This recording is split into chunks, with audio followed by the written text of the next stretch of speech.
adding spice to your campaign. How do you come up with ideas for adding new and interesting adventures to your campaign? That's what this video is going to be about. Some of the tools and techniques that I've used over the years.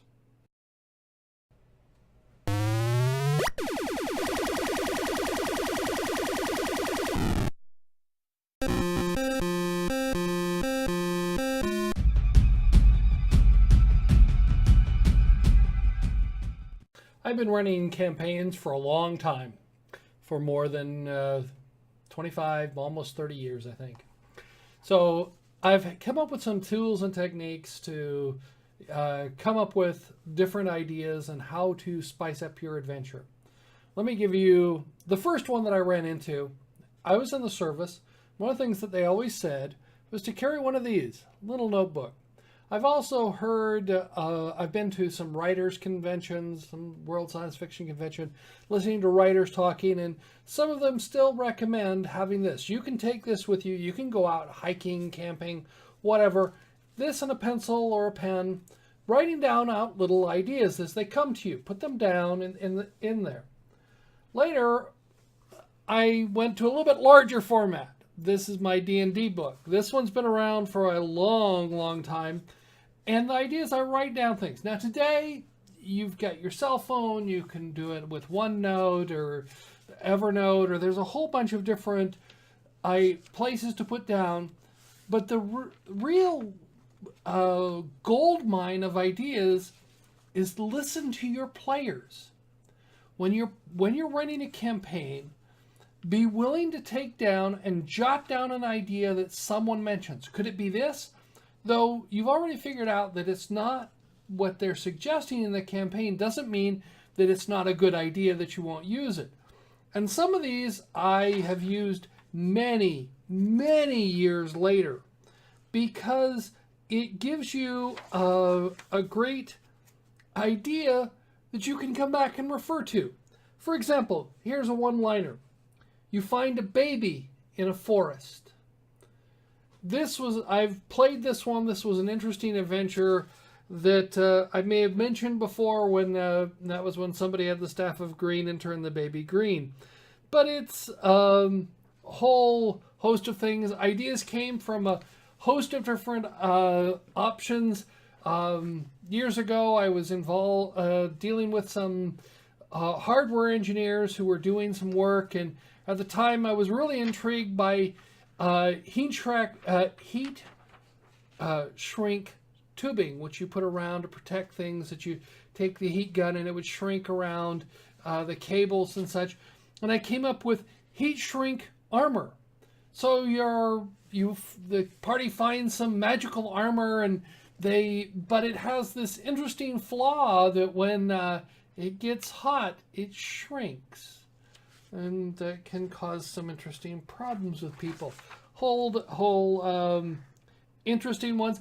In a recent campaign in World of Tigalath, I was reading through, and one of the things was a box like the box in Hellraiser, the little where you summon the Cenobites. But what happened is I played it a little differently. In this one, we ended up calling it the Troll Box. It was a little wooden box that if you twisted it or turned it or pushed it or dropped it, it released a troll. Anyway, that caused some whole interesting adventures. Things like I've done some of the strange ones. I still remember playing with little Barbie dolls, having a Barbie doll adventure where the party comes into a dungeon. It's filled with little 18-inch high little doll-like creatures which attack the party. And of course, that was an interesting one.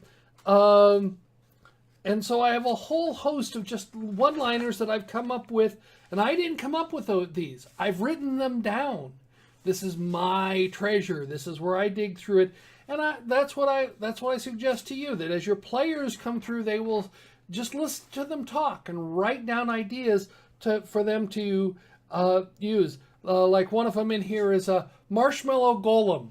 I was thinking about Ghostbusters and seeing the giant marshmallow creature, and I thought, oh, a marshmallow golem in a game can really get some interesting things going on there. You find a monster pacifier.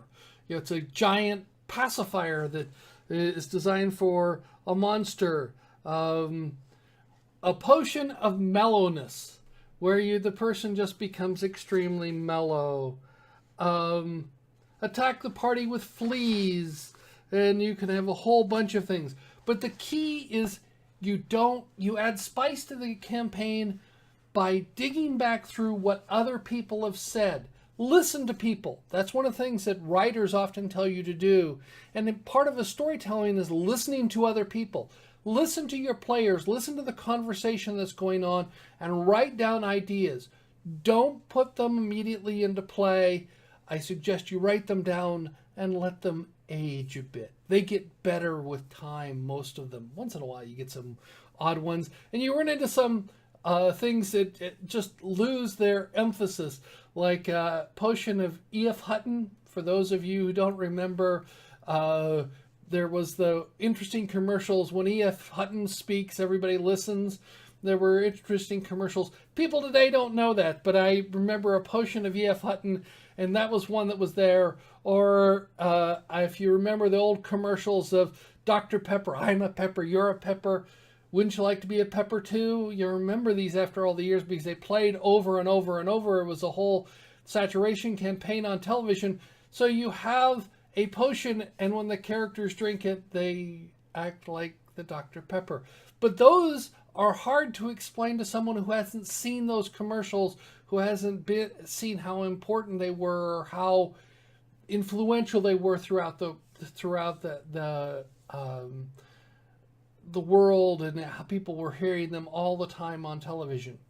So what happens is but write down the ideas. Most of them age, and even the ones that you may not think age too well, you can make some adjustments, or maybe you can explain them to the party.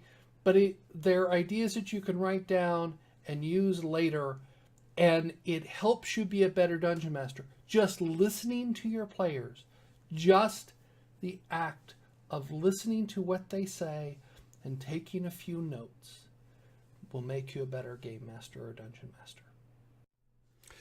If you like my video, press the thumbs up button. I'd appreciate that. Or if this interests you, you can always subscribe to my channel. There's a button right above. I look forward to hearing some comments. Tell me what you think about this, and I'll try and reply, and we can see if I'll do some more of these. Thank you.